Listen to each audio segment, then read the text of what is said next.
Hello mga friendship! At sa wakas natapos na rin ang pinagawa kong bubong at almost 2 weeks nga ito natapos.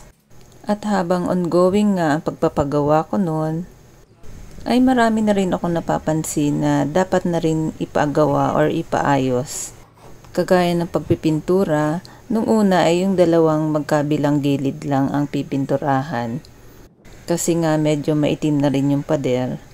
At pagkatapos nga noon ay nagsuggest na rin yung gumagawa dito na pinturahan na rin yung harapan. At after nga ng mga pinagawa sa labas, drainage, pintura, at iba pa, ay sinimulan na rin agad sa loob.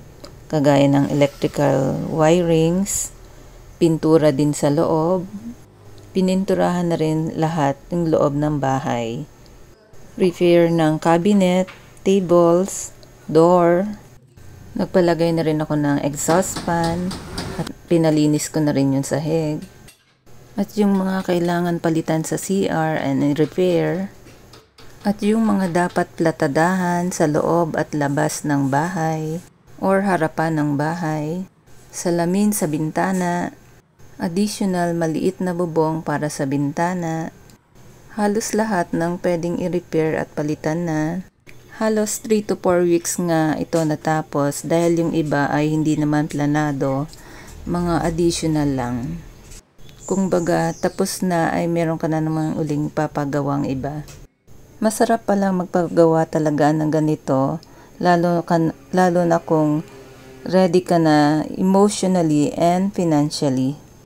Noong una ay nahihirapan ka, hindi mo alam kung paano magsisimula o paano sisimulan, kaya I'm glad kahit papano ay matatapos na din kami.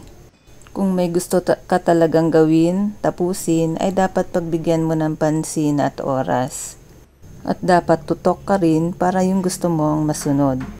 Although minsan ay hinahayaan mo na rin kung ano yung diskarte nila. Basta magawa lang ng ayos. Malaking budget din talaga kapag marami kang ipapadagdag. Kaya dapat ready ka talaga financially or marami kang pagkukunan sa mga naipon mo. Dahil kung hindi ka ready ay hindi matatapos ang ipinagagawa mo.